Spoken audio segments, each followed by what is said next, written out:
Hallelujah. Praise the Lord.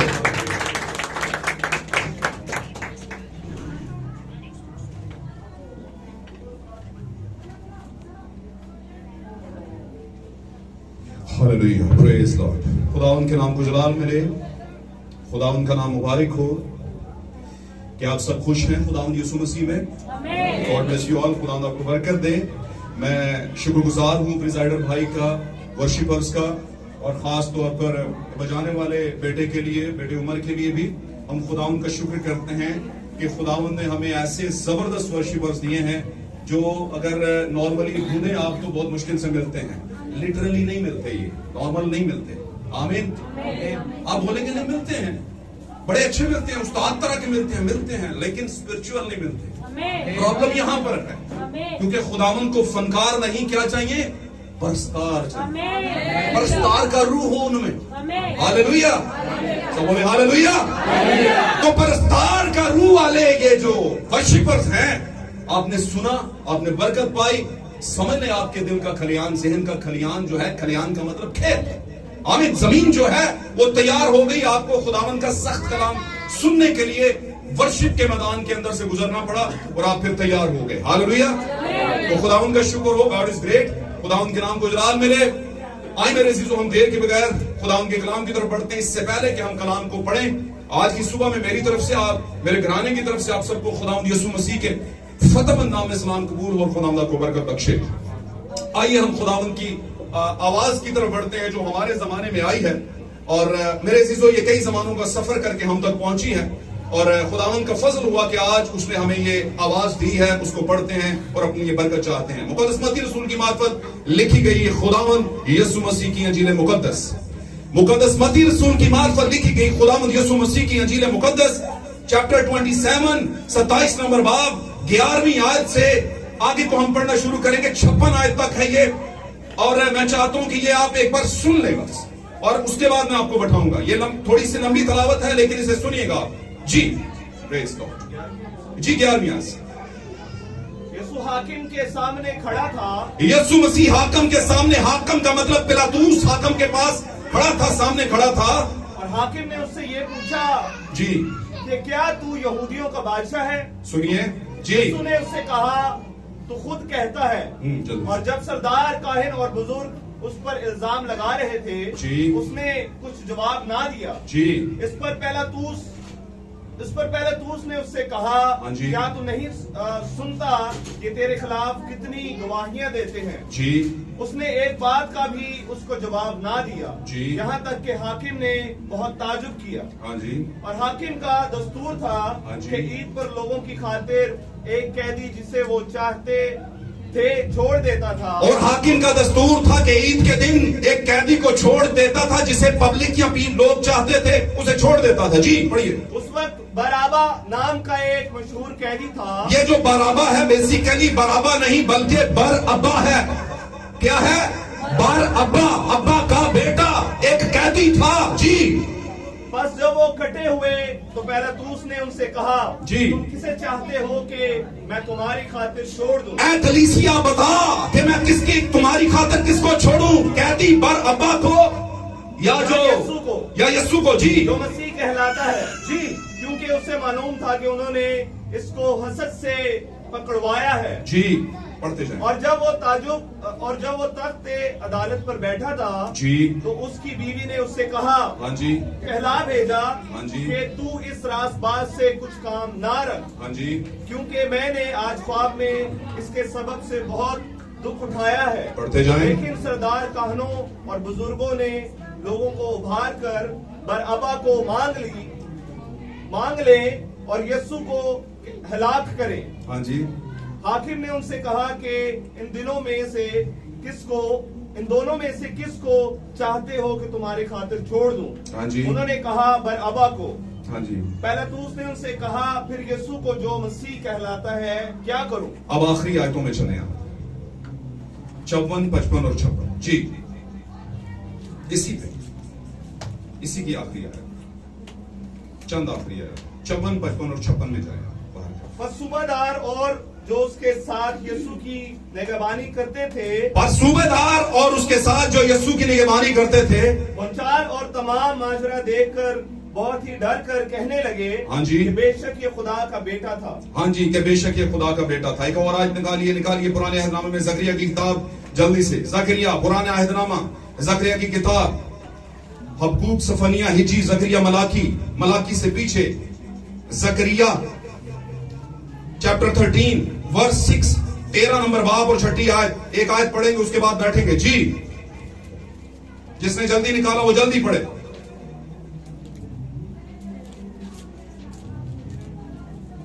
Malachi पीछे, आखिरी किताब पुराने अहदनामे की, 13वां बाब, 6 नंबर आयत। जी, जल्दी से पढ़े, टाइम बचाएं आप प्लीज। और जब कोई उससे पूछेगा, और जब कोई उससे पूछेगा कि तेरी छाती पर ये जख्म कैसे हैं, कि तेरी छाती पर ये जख्म कैसे हैं, तो वो जवाब देगा, ये वो जख्म है जो मेरे दोस्तों के घर में लगे। ये वो जख्म है जो मेरे दोस्तों के घर में लगे हैं। खुदावन के कलाम का पढ़ा जाना और सुना जाना मेरे चीजों हम सबों के लिए बाइस से बरकत और बाइस से छुटकारा हो। और मेरे जीजो, अगर किसी पर किसी भी तरह की मुश्किल का साया है तो आज इस कलाम के सादर होने से वो आपकी जिंदगी से हट जाए। खुदावंद आपको बरकत दे। अजीजों, तशरीफ रखिए, खुदावंद आपके साथ हो। Praise God, hallelujah. संजीदगी बनाए रखिएगा।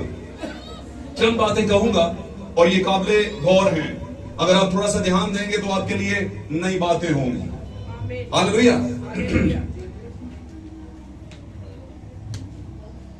मेरे अजीजों, इससे पहले कि हम आगे बढ़े, मैं चंद मिनटों में आपको थोड़ा सा बता दूं आज का हमारा टॉपिक यीशु मसीह के 7 जख्मों का मुकाशफा।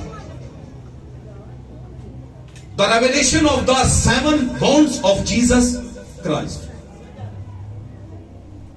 यीशु मसीह के 7 जख्मों का मुकाशफा। The revelation of the 7 bones of Jesus Christ. समझ आंटी गलती? ध्यान न सुने।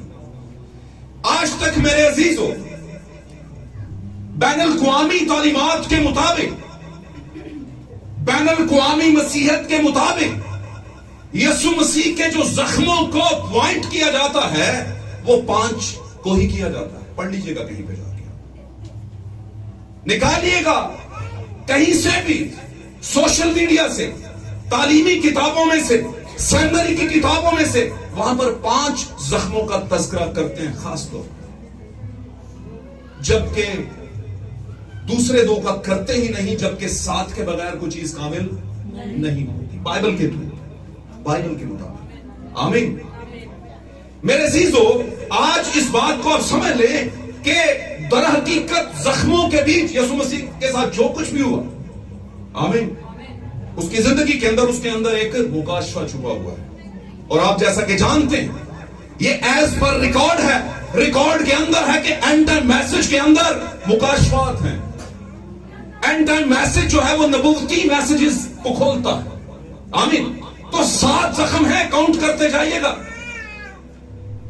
यीशु मसीह को जब पकड़ के ले गए तो पिलातूस के सामने पेश किया गया। मैं मुख्तसर करता जाता हूं, सुनिएगा गौर से, ध्यान से सुनिए, स्टडी मैसेज है। जब उसके सामने पेश किया और उस पर फतवा लग गया, आमीन, उस वक्त के हाकिमों के सामने पेश किया और उस पर फतवा लग गया कि अब इसे क्या किया जाए, सलीब दिया जाए, मसलूब किया जाए। आमीन। उससे पहले कुछ हुआ था, कोड़े लगे थे। आमीन। लगे थे कि नहीं? कहां पर लगे थे? आप हवाला ले लीजिएगा। ज़बूर की किताब अगर आप निकालेंगे, हवाला नोट कर लें। ज़बूर की किताब 29वां बाब और वर्स 3 यानी कि 29वें बाब की 3री आयत, वहां पर लिखा, हलवारों ने मेरी पीठ पर हल चलाए और लंबी लंबी रगारियां बनाई हैं। हलवाओं ने हल जो हल चलाते हैं, उन्होंने मेरी पीठ पर क्या बनाई है?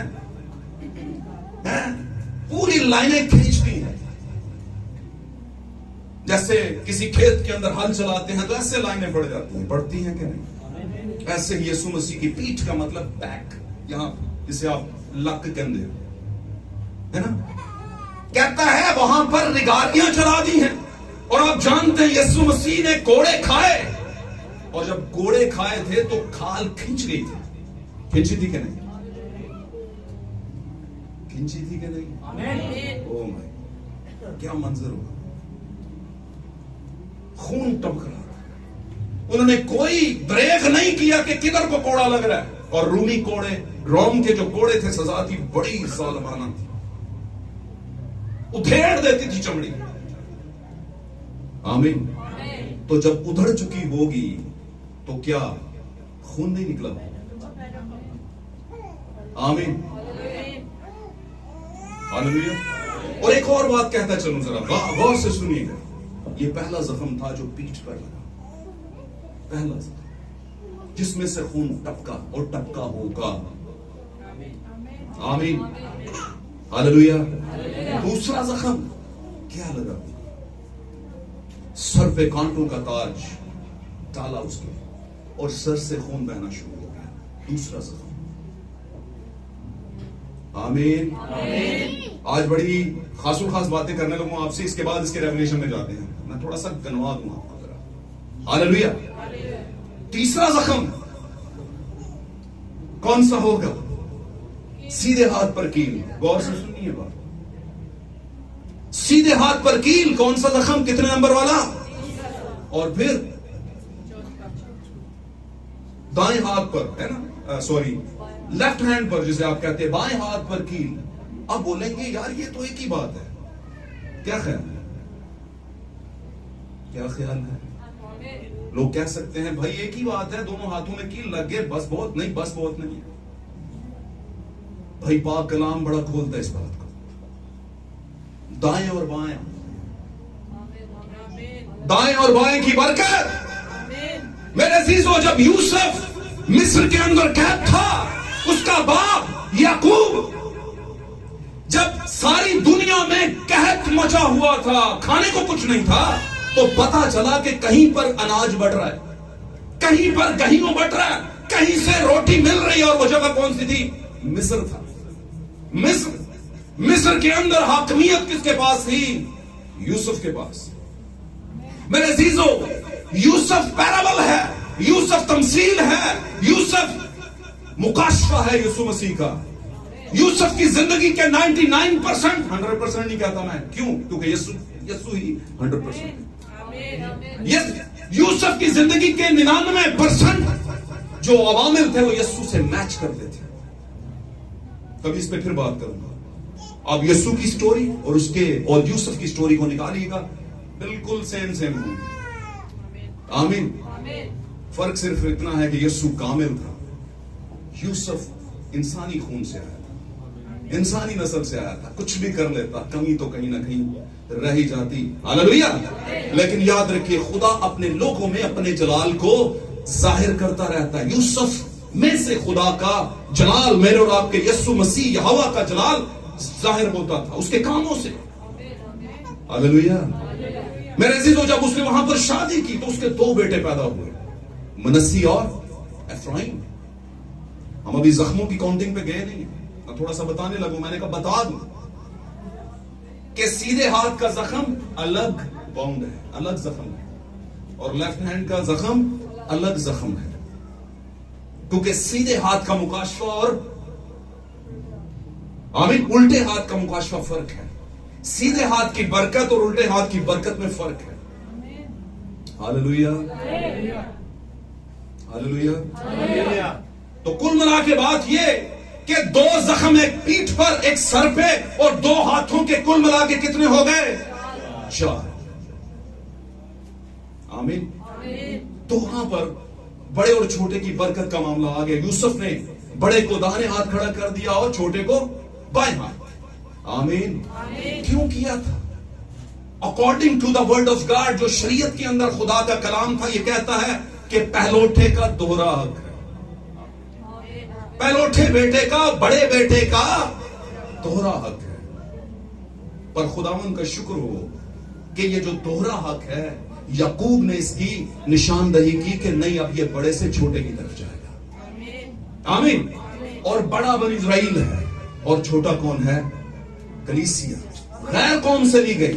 अब बड़े का हक दोहरा करके गैर कौम की दुल्हन को दिया गया है, जो बदनी तबार से तो यहूदी और इज़राइली नहीं है, लेकिन रूह के एतबार से उनसे उत्तम है। उत्तम कैसे?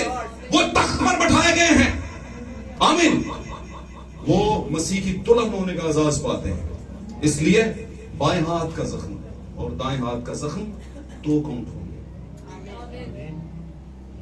आगे चलते हैं। उसके बाद पांव के 2 जख्म। आप बोलेंगे एक ही बात है यार, जोड़ के लगाए थे थक करके, ऐसे है कि नहीं? फिल्म देवी बुखानदे ने मूवीज में तो यही दिखाया जाता है, कैसे जोड़े पांव और ठक करके एक ही कील डाल दिए। एक कील डाला पर जख्म 2 हुए थे, क्योंकि पांव 2 ही थे, पांव एक नहीं थे। हालेलुया। यस्सु कोई मफलूज पैदा नहीं हुआ, आप जानते हैं, ये कहने की बात नहीं। यस्सु बदनी तौर पर भी कामिल था और अंगों के तौर पर, बॉडी ऑर्गन्स जो उसके थे, बॉडी पार्ट्स जो थे, उनके मुताबिक भी कामिल था। सोच में कामिल, ख्यालात में कामिल, खून में कामिल, आमीन, कैरेक्टर में कामिल, बदन में कामिल। इसका मतलब क्या?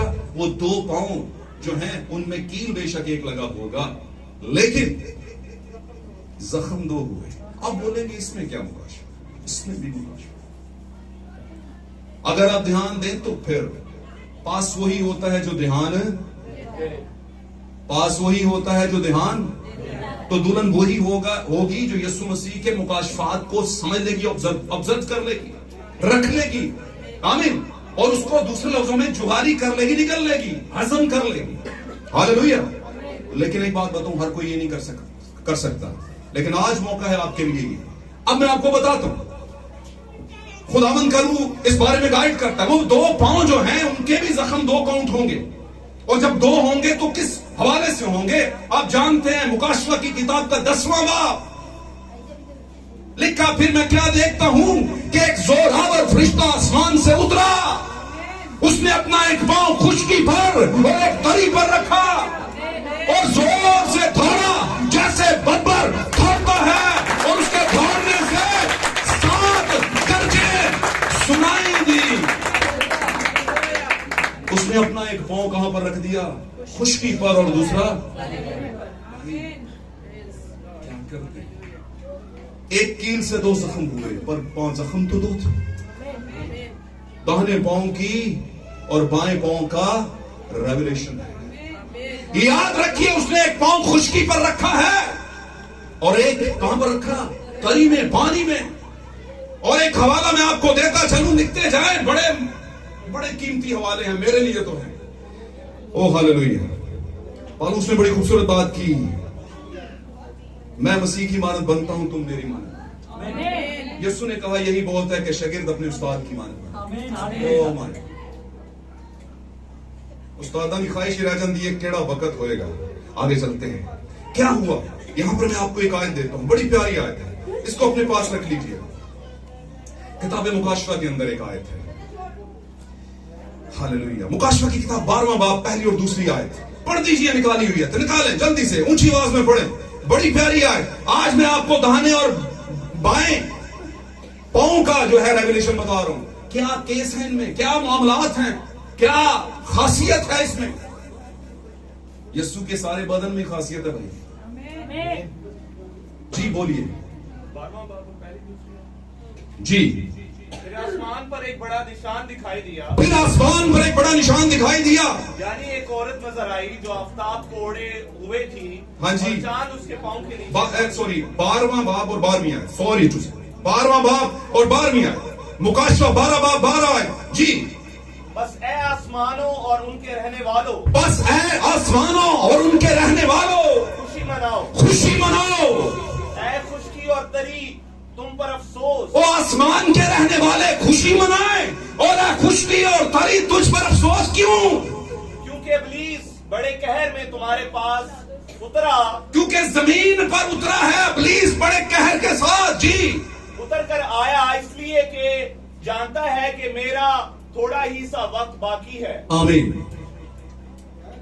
आपने देखा मुकाशवा 12:12 में क्या लिखा? ए आसमान और उसके रहने वालों क्या बनाओ।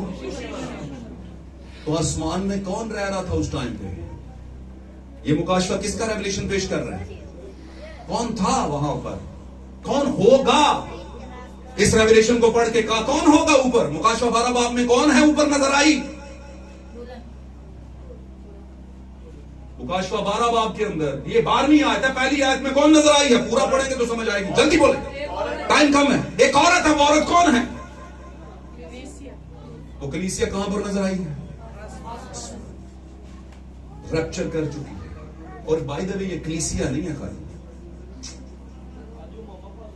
ये ब्राइड चर्च है। ये चर्च नहीं है, ब्राइड चर्च है। ये दुल्हन कलीसिया है। और दुल्हन कलीसिया ना होने के बावजूद कोई आसमान पर उसे देख नहीं सकेगा, कोई नहीं देख सकेगा। बिल्कुल ये बात डिक्लेयर है। हालेलुया। अब आसमान के रहने वालों खुशी मनाओ। कौन है आसमान पर? दुल्हन खुशी मना। आमीन। और जब दुल्हन आसमान पे गई है तो इब्लीस कहर के साथ उतरा है जमीन के ऊपर। ये कौन सा केस है? कौन सा टाइम चल रहा था? कौन सा टाइम चल रहा था?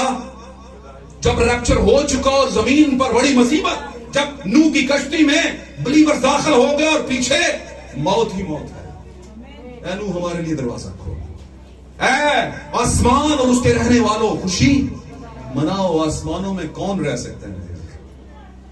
ब्राइड चर्च, दुल्हन कलीसिया, दुल्हन कलीसिया।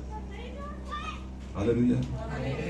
आमीन बोल सकते हैं आप? क्या आपको इस कलाम से खुशी नहीं हो रही? क्या आपको इन रेवलेशन से अपने लिए बरकत और तामीरी जो एक कंस्ट्रक्शन है बॉडी की रूहानी, वो नहीं हो रही? हो रही। हालेलुया। मैं आपको दाएं और बायां पाऊं, सीधा और उल्टा पाऊं, है ना, लेफ्ट राइट, जो आपका फुट है खुदावंद यीशु मसीह का, वो उसका रेवलेशन समझा रहा हूं। और कहां पर? सलीब पर दाएं और बाएं दोनों में लगा हुआ है कील। दोनों पर जख्म है। खुशकी पर भी जख्म है और तरी पर भी। खुशकी के लिए भी जख्म है और तरी के लिए भी जख्म है। अब तरी का मतलब क्या है? कौन बताएगा? तरी किसे कहते हैं? गीली पानी, पानी तर। और अगर आप आगे बढ़ जाएंगे तो लिखा है ये जो पानी तू देखता है, जिस पर ये कस्बी उस हैवान के साथ बैठी हुई है, ये पानी कौमें, उम्मतें और कबीले और अहले जुबान है। ये इंसान है। हालेलुया। जिनके बीच में खुदावंद ने एक पांव रखा है और दूसरा कहां पर रखा है? खुशकी पर।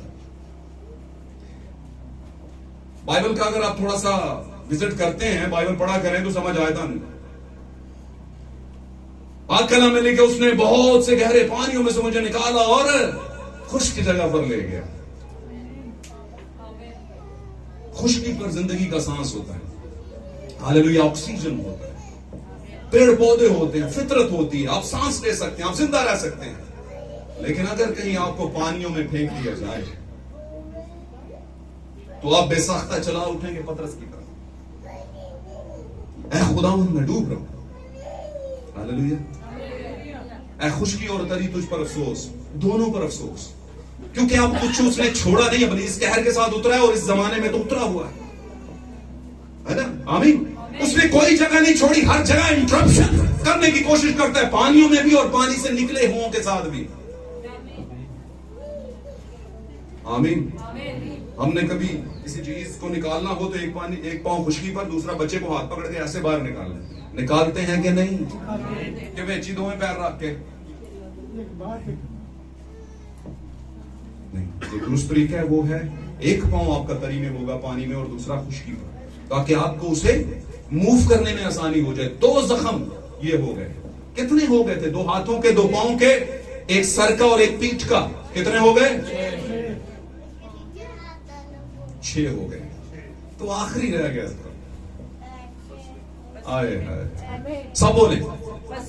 पसली में जब नेजा, रोमी नेजा घोंपा गया, और पसली बिल्कुल दिल के करीब तय नहीं होती है तकरीबन, और पसली को पहलू भी कहते हैं और पहलू को गोद भी कहते हैं। आमीन। और गोद को बोजम भी कहते हैं। और जब बच्चा फीड करता है तो बोजम, गोद, पहलू में लटाकर उसे डायरेक्शन देकर फीड करवाया जाता है। माय गॉड, जहां से आपका स्पिरिचुअल फीड आता है वहां पर रोमी नेजा खोपा गया, वहां से आपका जन्म हुआ और पसली में घोंपा गया। मुझे बताइए, पसलियों में या पसली में? क्या बाइबल इस बारे में लिखती है कि पसलियों में? नहीं, पसली में। वो कौन सी पसली है जिसमें आज रोमन्स ने नेजा घोंपा हुआ है? बताइए जरा, जल्दी जल्दी, टाइम शॉर्ट है मेरे पास। वो पहले आदम की पसली जो दूसरे आदम की पसली की तौर पर पेश होती है। पहले आदम की हवा जो हमारे जमाने की हवा यानी यीशु मसीह आदम की बीवी, बर्रा की बीवी के तौर पर अपने आप को प्रेजेंट कर रही है, वो पसली वहां पर नेजा घोंपा गया। और मैं इस बात को और भी ज्यादा गहरे में ले चलूं तो यीशु का सारा ही बदन दुल्हन है। यीशु का सारा बदन, जितने उस पर जख्म लगे वो किस पर लगे? दुल्हन पर, क्योंकि दुल्हन ही किसका है? शोहर का बदन। और हमारा शोहर कौन है? आमीन। जो इधर उधर नहीं देखता, हालेलुया। ट्रांसपेरेंट, साफ शफाफ सोच का, ख्याल का, इरादे का, पक्का। आमीन। जो गुमराह नहीं हो सकता, जिस पर आप इल्जाम नहीं लगा सकते, उसके बदन में ये जख्म लगे हैं। और पौलुस बेसख्ता कहता है कि मैं सलीब पर मसीह के साथ खींच दिया गया हूं। आमीन, hallelujah. 7 bones, the revelation of the 7 bones of Jesus Christ, यीशु मसीह के 7 जख्मों का मुकाश। आगे बढ़ते हैं, टाइम नहीं ज्यादा लूंगा, बातें कैरी करते जाओ। थोड़े ना कई दंद खराब होंगे, चने नहीं चबे जाते, पर कोई नहीं, मजा थोड़ा बहुत टेस्ट आएगा ही। इन्ना तो पता ना देसी होंगे ने चने, बड़े चंगे होंगे ने, ताकत वाले होते हैं ना, होते हैं कि नहीं? आगे बढ़ते हैं। अब ये जो 7 जख्म है किस पर लगे? लगे किस पर है? दुल्हन पर। गुड, वेरी गुड, ये ज्यादा करीब चले गए। अच्छा, दुल्हन तो एक मुकाशफाती उसका रेवलेशन है, लेकिन लगे किस पर? हाँ, यीशु के जिस्म पर, जिसको बदन कहा जाता है, यीशु के बदन पर लगे। अब मैं आपको बताऊं, 7 जमानों के अंदर मसीह का बदन जख्मी होता रहा। पहला कलीसियाई फरिश्ता मसीह के बदन को लेकर सही डायरेक्शन में अपने जमाने की सच्चाई के साथ चलने लगा। उन्हें जख्मी किया गया, उन्हें मारा गया। मारा गया कि नहीं? पहला जख्म पीठ पर लगा कलीसिया को। पौलुस ने शुरू किया, रोम ने सर उठा लिया। आमीन। पौलुस पर कैदोबंद कैसे हालात चले, लकड़ी काठ में ठोका गया उसे। आमीन। जिस किसी भी अपने सहायक यानी अपने मददगार प्रीस्ट के साथ वो खिदमत करने जाता, मिसाल के तौर पर बरनबास, सिलास और दीगर और भी, इनको घेर लिया जाता, इनको बंद किया जाता, इनको मारा जाता। और पौलुस कहता है, जो दुख मसीहा के रह गए थे वो मैं अपने बदन पर जर चुका हूं, अपने बदन पर सह चुका हूं। मेरे अजीजों, ये है दुल्हन, पहला फरिश्ता पीठ पर आ रहा है। मुकद्दस पौलुस रसूल इफिसुस की कलीसिया का फरिश्ता है। आमीन, हालेलुया। तो कलीसिया में जख्म लगाया किसने? रोम ने। लेकिन खुदावंद ने फरिश्ता भेजा। आमीन। फरिश्ते क्यों आते हैं? पैगाम लेकर। कौन सा? मिलावटी नहीं, खुदा से सही वाला। सही। और कब लेकर आते हैं? जब लगता है कि अब बात सर से निकल गई है, हुण दुल्हन जड़ियां होंदियां कन्ना दे गाने नहीं सुनती हूं।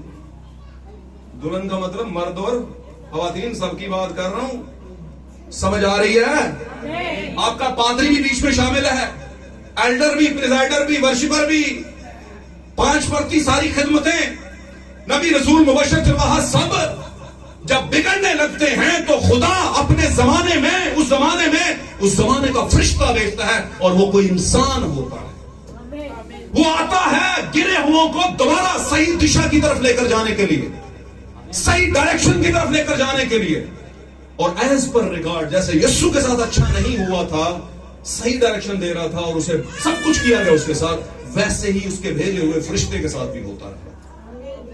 पौलुस के साथ क्या कुछ ना हुआ, सब कुछ हुआ, रद्द किया गया वो, लेकिन फिर भी खुदावंद का बीज था, कुछ प्री डेस्टिनेटेड थे, कुछ पहले से ठहराए और बरगजीदा थे, जिन्होंने कहा पौलुस तेरी बातों जैसी कोई बात नजर नहीं आती। हमने दुनिया छान लिया है, हमने देख लिया है यीशु की वो बात के पतरस ने कहा हम तुझे छोड़कर कहां जाएं, जिंदगी की बातें, खुदावंद तेरा रूह पौलुस में है। पौलुस तू जो बातें करता है लगता है कि मसीह की बातें, और पौलुस तेरे दावे, तूने कहा वो बातें जो मैं करता हूं मेरी नहीं बल्कि खुदा के हुक्म है, चाहे कोई माने या फिर ना माने, no problem, I don't care. हमें कोई परवाह इस बात की कौन नहीं मानता, मानता है नहीं मानता। आमीन। पौलुस के जमाने की कलीसिया को जख्म लगे, पौलुस को और उसकी कलीसियाई तालीम को और कलीसिया को रद्द किया जाता रहा उस जमाने में, और ये वो जख्म था जो मसीह के बदन पर लगा और पीठ पर लगा। आगे बढ़ते हैं, आगे चले। अरीनियस का दौर आ गया, दूसरा कलीसिया फरिश्ता। आमीन।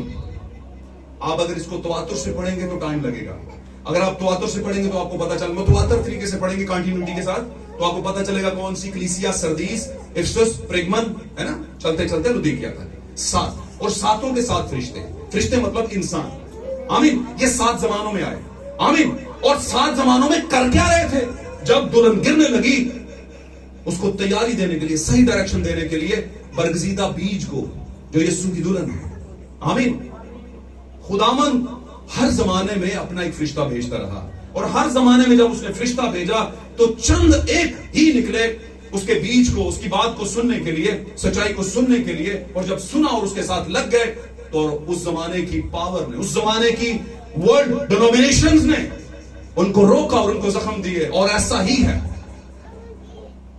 कोई भी जो शागिर्द है यीशु मसीह का, वो आसान मौत नहीं मरा, या तो मरने से पहले जख्म थे या उनकी मौत बड़ी भयानक थी। ऐसे ही जो यीशु मसीह के 7 कलीसिया जमानों के फरिश्ते हैं उनको भी कुछ ज्यादा इज्जत नहीं दी गई। आमीन।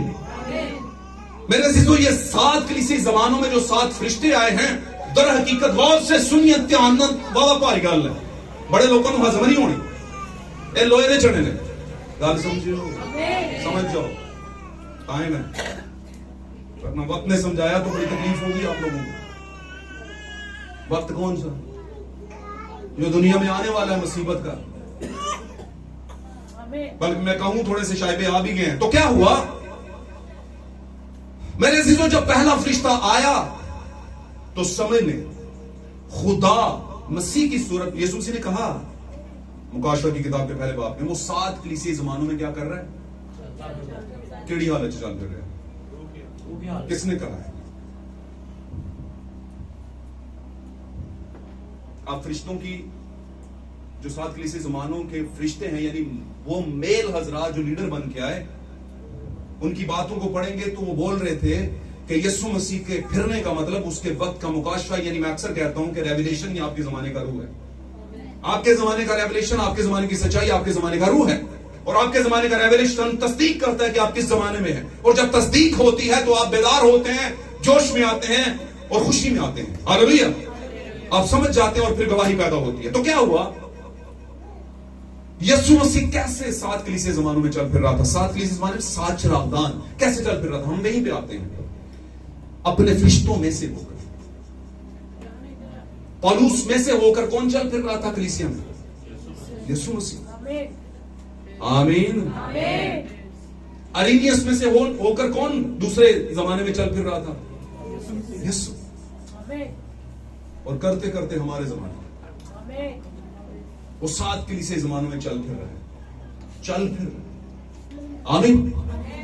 आप बोलेंगे नहीं, यीशु तो खुदा है और खुदा फरिश्ता कैसे हो सकता?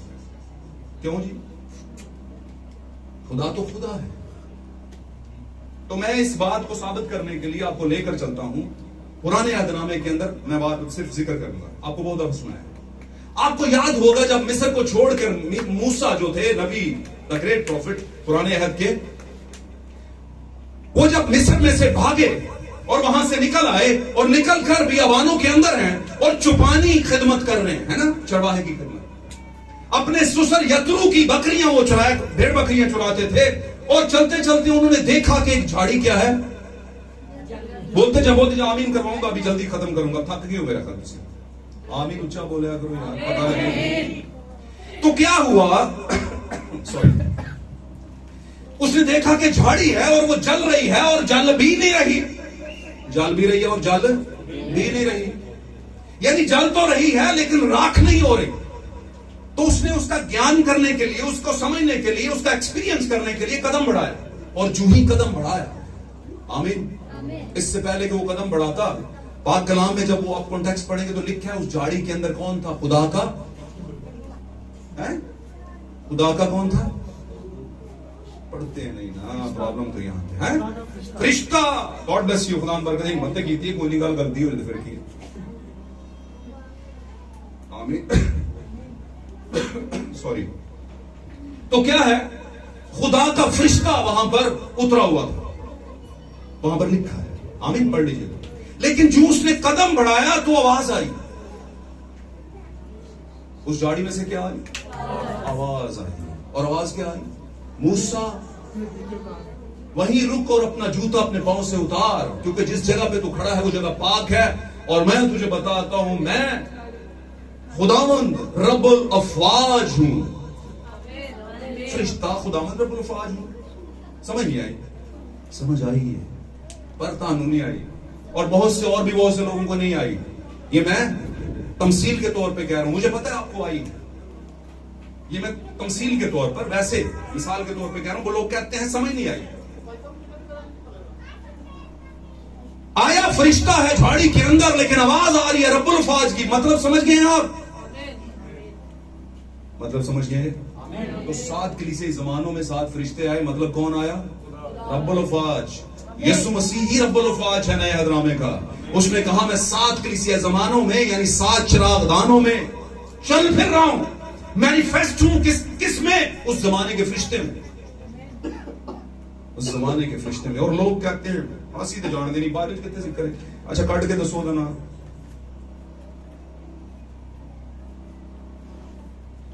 खैर, ये अलग एक टॉपिक है, इस पर नहीं हम जाते। आज हम यीशु मसीह के साथ जख्मों का मुकाशफा सुन रहे हैं। हालेलुया। मेरे सीजों साल गुजर गए, साल से, बरसों से, गुज़श्ता बरसों से लोग, और ये टॉन्ट नहीं है, मैं आपको वैसे एक इंडिफरेंस बता रहा हूं, फर्क बता रहा हूं। लोगों ने एक ताल पकड़ ली कि 7 कलमे ही पढ़ने बस, और 7 कलमों पे 3 घंटे की प्रेयर। और साल बाद जब रिजल्ट निकालते हैं तो बोलो 0, रेवलेशन 1 टका नहीं अपने पास, इनके पास। और रेवलेशन के बगैर कोई खुदावन को आपको पता है यीशु मसीह भी एक रेवलेशन है। यीशु मसीह खुद मुकाशफा है। तो उसकी दुल्हन बगैर मुकाशफा, यीशु मसीह की दुल्हन को कोई नहीं समझ सकता, नहीं समझ सकता। क्यों? क्योंकि यीशु भी एक रेवलेशन है और उसकी दुल्हन भी एक क्या है? मुकाशफा है। मुकाशफा मतलब रेवलेशन। ये सिलेबस वाला रेवलेशन नहीं जो बाइबल मुकद्दस सिलेबस है, इसमें जो मुकाशफा की किताब है वो वाला नहीं, क्योंकि वो तो पूरा खुला ही नहीं। मतलब लिख दिया मुकाशफा, पर इसका मतलब है खुले हुए भेद। भाई किधर खुले हैं? अगर खुले होते, क्यों जी, अगर खुले होते तो आपको अपने जमाने के कलीसिया फरिश्ते का पता ना होता, आपको यह ना पता होता कि आप कौन से जमाने में सांस ले रहे हैं।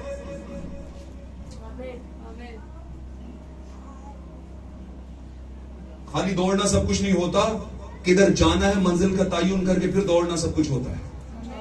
लगे रहो भाई, पहुंचोगे कहीं भी नहीं, पहुंचोगे कहीं भी नहीं। आगे चलते हैं, ये बातें समझिए आप। यीशु मसीह के 7 जख्म कहां पर लगे? बदन, आसान लफ्ज बोलो। और बदन कौन है? दूल्हा की दुल्हन उसका क्या है? और हमारा दूल्हा कौन था? है, था नहीं है। कौन है? तो यस्सु को क्या लगे उसके बदन पर, यानी उसकी दुल्हन पर क्या लगे? और उसकी दुल्हन 7 कलीसिया जमानों के अंदर है। 7 कलीसिया जमानों से शुरू करके पहला इफसुस से पौलुस का करके हमारे जमाने तक 7 फरिश्ते आए, 7 मर्दे रास्त आए जिन्होंने मसीह का बदन तैयार किया। लेकिन बदकिस्मती से इन सारे जमानों के अंदर दुल्हन को, मसीह के बदन को जख्म लगते रहे, और ये कुल मिला के 7 जख्म है, 5 नहीं है, ये 7 जख्म है। 7 जख्म, और बहुत कुछ है जो जख्म तो नहीं है लेकिन उसके बारे में भी जाते हैं।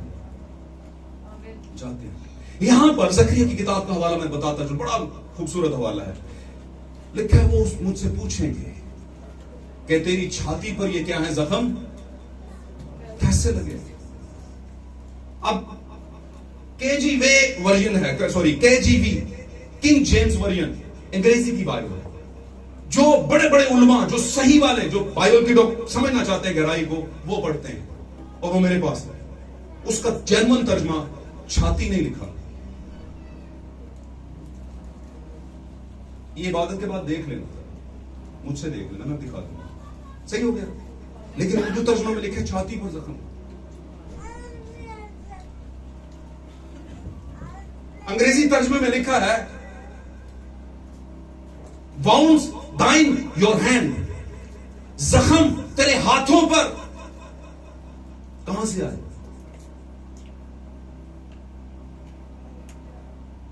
आमीन, पढ़ लेना। लेकिन अभी मेरी बात पे यकीन करो, मैंने पढ़ा है। तो जख्म हाथों पे, छाती पे किधर चले गए? तो जो हकीकी तर्जमा है, जैनवन तर्जमा है, जो ग्रीक से बाकायदा लेकर के किया गया है, फिर इंग्लिश से इसको उर्दू में किया गया है, तो बहुत ज्यादा ऊपर नीचे की चीजें भी हैं। जरा ध्यान ना पढ़ना, क्योंकि बड़ी कंफ्यूजन डाली है पुलिस ने, है ना। अब हुआ क्या? वहां पर लिखा है तेरे हाथों पर ये जख्म कहां से है, और फिर वो कहेगा कि ये वो जख्म है जो मेरे दोस्तों के घर में मुझे लगे। Hallelujah, hallelujah. अब हवाले और भी हैं, मैं थोड़ा सा आपको वैसे बता देता हूं और आमीन करते हैं उसके बाद। गलीतियों की किताब 2 बाब 20वीं आयत, अगर मैं आप पढ़े, जल्दी से निकालिए। गलीतियों 2 बाब 20वीं आयत पढ़िएगा, जल्दी से पढ़िए।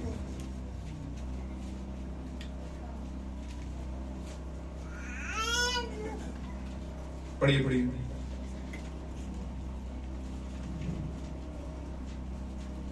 मैं मसीह के साथ मसलूब हुआ हूँ, हाँ जी, और अब मैं जिंदा ना रहा बल्कि मसीह मुझ में जिंदा है। ये पौलुस कह रहा है, गलीतियों के नाम के जो कलीसिया है वहां पर खिदमत कर रहा है, कहता है मैं मसीह के साथ मसलूब हुआ हूं। तो मसीह के साथ मसलूब होने का मतलब क्या है? सलीब पर मसलूब होना उसके साथ। तो हम देखते हैं यीशु के तो उठाए जाने के कितने टाइम के बाद ये यीशु ने से चुने, तो ये किस हालत में कह रहा है मसीह के साथ मसलूब हुआ हूं? क्यों कह रहा है? क्योंकि अपने आप को वो बदन, मसीह का बदन समझ रहा है। अपने आप को वो क्या समझ रहा है? मसीह का। वो समझ आ रही है भाई जी, इसलिए वो काउंट कर रहा है, अपने आप को बीच में शामिल कर रहा है। क्या कह रहा है? मैं मसीह के साथ मसलूब हुआ। आमीन, पढ़े आगे। और अब मैं जिंदा ना रहा बल्कि मसीह मुझ में जिंदा है। कहता है मसलूब हुआ हूं, अब मैं जिंदा ना रहा बल्कि मसीह मुझ में क्या हो गया है? जिंदा हो गया है। मसीह मुझ में क्या है? जिंदा है। क्या ये दुल्हन कह सकती है कि मैं मसीह के साथ मसलूब हुई हूं? कह सकती है भाई, क्योंकि दुल्हन भी तो मसीह का बदन थी, और वहां पर मार कौन खा रहा था, कौन खा रही थी? मसीह का बदन, यानी उसकी दुल्हन। समझ आ रही? तो इसीलिए तो हमारी खलासी हो चुकी है, क्योंकि हमारी सजा मसीह के बदन के तौर पर सलीब पर पहले ही अदालत हो चुकी है दुल्हन के बदन की। समझ आई गांधी? कुछ अपनों के लिए मसीह ने जान दी, सबके लिए नहीं। खास बात है। आमीन। 3 बाब पढ़िए, इसी का गलीतियों 3 बाब पढ़िए जल्दी से। मैं आयतें पढ़ा रहा हूं, बस बात नहीं करूंगा। पहली आयत, ऐ नादान ऐ नादान गलीतियों, हाँ जी, किसने तुम पर अफसोस कर लिया? किसने तुम पर अफसून किया? जादू। ऐ नादान गलीतियों, बेसमझ। अब ये गलीतियों कौन था जिनसे बात कर रहे हैं? बड़ी बेहतरीन कलीसिया थी है, गलीतियों की कलीसिया के नाम पौलुस रसूल का खत। तो कलीसिया को कह रहे तुम नादान हो गए हो, तुम पर किसने जादू कर दिया? आज भी जादूगर बड़े बैठे हुए हैं। ये किसके पीछे चल पड़े हैं आप भाई जी? दिमाग ठीक है या खराब हो गया? सारी दुनिया एक तरफ और मैसेज बिलीवर एक तरफ। आप कहते हैं वाकई यार आके कुछ जला दे, मामला चल दे। नहीं, जो बीज है वो ये नहीं कहता। बीज कहता है मुझे पता है, मुझे पता है और मुझ पर अफसून नहीं है। ऐ नादान गलीतियों, किसने तुम पर अफसून कर दिया? किसने जादू कर दिया? जी आगे पढ़िए। तुम्हारी तो गोया आंखों के सामने यीशु मसीह सलीब पर दिखाया गया। तुम्हारी तो गोया यानी के फॉर एग्जाम्पल गोया, तुम्हारी तो गोया आंखों के सामने, तुम्हारे तो मिसाल के तौर पर आंखों के सामने मसीह को सलीब पर दिखाया गया। प्रेजेंटेशन सलीब की दी गई। कैसे दी गई? मुकद्दस पौलुस पहले जमाने के कलीसिया फरिश्ते के तौर पर क्या कर रहा है? अपनी प्रीचिंग से मसीह की सलीब पर मसीह को दिखा रहा है। कहता है तुम्हारे तो ऐसा था कि मैंने हद कर दी, ऐसा ही था जैसे ये लटक रहा है सामने सलीब के ऊपर। इतना मैंने तुम्हें गहरा बताया, लेकिन तुम पर किसने जादू कर दिया? आज बहुत से बिलीवर हैं, बपतिस्मा यीशु मसीह के नाम का एंड टाइम मैसेज का बैच है, किताबें एंड टाइम मैसेज की हैं, गाल समझे हो कि नहीं? लेकिन बस हैं भाई।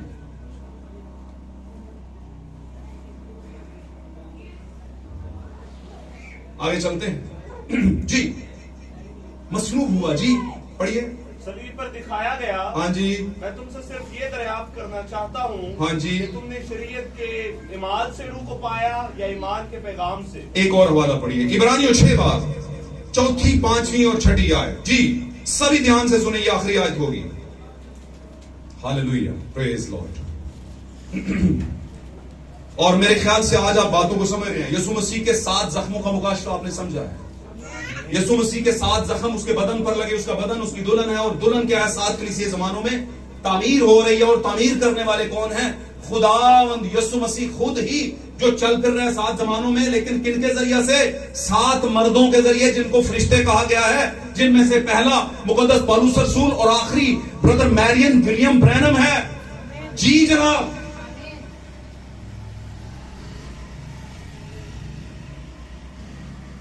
आगे चलते हैं, चलें आगे। 6 बाब जी, 6 बाब 4, 5, 6 आए। इस पर कोई सवाल हो तो बाद में मुझसे कीजिएगा जी। क्योंकि जिन लोगों के दिल एक बार रोशन हो गए, क्योंकि जिन लोगों के दिल एक बार रोशन हो गए, और वो आसमानी बख्शिश का मजा चख चुके, और वो आसमानी बख्शिश का मजा चख चुके, और उनकुस से शरीक हो गए, और उनकुस में शरीक हो गए, और खुदा के उम्दा कलाम और आइंदा जहान की कुव्वतों का जायका ले चुके, और आइंदा जहान की कुव्वतों का जायका ले चुके, अगर वो बरगश्ता हो जाएं, अगर वो गुमराह हो जाएं, बरगश्ता हो जाएं, बेटी या बेटा जी, तो उन्हें तौबा के लिए फिर नया बनाना नामुमकिन है। तो उन्हें तौबा के लिए फिर नया बनाना नामुमकिन क्यों है? क्योंकि इसलिए कि वो खुदा के बेटे को अपनी तरफ से दोबारा मसलूब करके एलानिया जलील करते हैं। क्योंकि वो खुदा के बेटे को अपनी तरफ से दोबारा एलानिया जलील करके मसलूब करते हैं। अब एलानिया जलील का जो इंग्लिश में तर्जमा है किंग जेम्स वर्जन में, वो लिखा है ओपन शेम। ओपन ये है, बिल्कुल ओपन कर देना और शेमफुल बना देना, उसे शर्मनाक हालत में ले जाना। कौन? ये कौन करते हैं? जो कुव्वतों का मजा चख चुके, आसमानी बख्शिश का मजा चख चुके, खुदा के कलाम की गहराइयों को जान चुके, आमीन, तौबा कर चुके, बपतिस्मा अकॉर्डिंग टू द बाइबल, सही वाला message according to the Bible, मुकाशफा वाला, आमीन। कलाम की सच्चाइयां सारी पास है। आने वाले दिनों में क्या होगा सब पता है। गुजरे दिनों में क्या कुछ हो चुका सब पता है, और छोड़ के क्या है, चले। अब मुकद्दस पौलुस कहता है उनको नया बनाना नामुमकिन है। इसका मतलब क्या? इसका मतलब कादे ना बनाओगे नया, नया ही तो बनाया था, अब और नया कौन सा डिटर्जेंट लाए?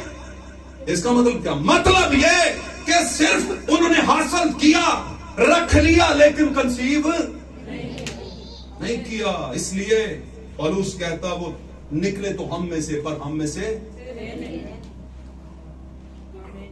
इसलिए उसे किससे बनाएंगे नया? कहता वो कर क्या रहे हैं? जो तुम्हें पता है आर्मी चो जो बंदा ना हंसता है ना, आर्मी चो। कौन कौन मेरी बात सुन रहा है? Are you with me? सब मेरे साथ है? खुदा बरकत है। असि बिल्कुल उन करारे तो लगे हैं, ताड़ी थकावट दूर होने वाली है।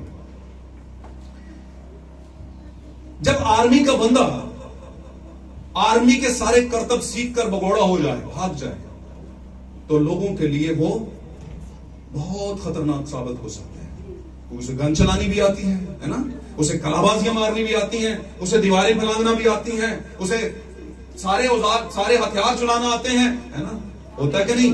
और गेटअप भी आर्मी वालों का कर लेता है, लेकिन वो अपने ही मुल्क के खिलाफ भी चल सकता है, अपनों को दबो भी सकता है। आमीन। इसी तरह जब मैसेज बिलीवर जाता है, आमीन, उसके पास सब कुछ होता है, लेकिन ईमान, इंफॉर्मेशन होती है लेकिन ईमान, उनके पास ईमान हो, उम्मीद होती है, मोहब्बत भी होती है, लेकिन ईमान नहीं। मिठा भी लगाने के बहुत अच्छे हैं हम, आप भी बहुत अच्छे हैं भाई जी, उम्मीद भी होगी, नहीं बिल्कुल हम ब्राइट हैं, हम उड़ेंगे, लेकिन ईमान नहीं, इसलिए वो चलेगा। आमीन। यहां पर क्या कह रहा है? कहता है वो खुदा के बेटे को जाने के बाद वो भगोड़े आर्मी वाले, वो भगोड़े बलीवर्स, वो भागने वाले ईमानदार, जो कहने के तो बड़े इंफॉर्मेटिव हैं, उनके पास सारी मैसेज की तालीम है, कहता है वो फिर क्या करते हैं? खुदा के बेटे को ओपन शेमफुल बना देते हैं, एलानिया जलील करते हैं कि हम हैं बलीवर जो दोबारा तंजीमी बन गए, हम हैं बलीवर जिनकी बीवियां, बहन भाई, बच्चे बलीवर्स के चर्च में जाते थे, आज तंजीमी चर्च वर्ल्ड डिनोमिनेशन कस्बी के साथ है, कस्बी के साथ है, और दोबारा से सुअरनी की तरह तलदल में जाकर लौटते हैं,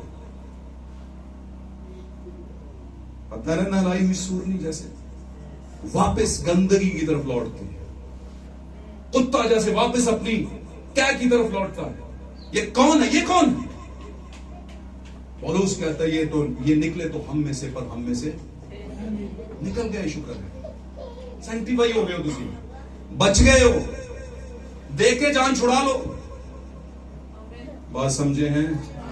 The revelation of the seven bonds of Jesus Christ, यीशु मसीह के 7 जख्मों का मुकाशफा। वो 7 जख्म 7 कलीसियाओं में लगे, और 7 कलीसिया यीशु मसीह के बदन की तैयारी वाली कलीसिया है। आमीन। 7 बार लगे। इन 7 जमानों में यीशु खुद बीच में था दुल्हन में, दूल्हा और दुल्हन एक थे, वो एक बदन होंगे। जब यीशु अब सलीब पर है तो बदन के साथ है। हालेलुया। बात समझे हैं? 7 जख्म है, 5 नहीं है।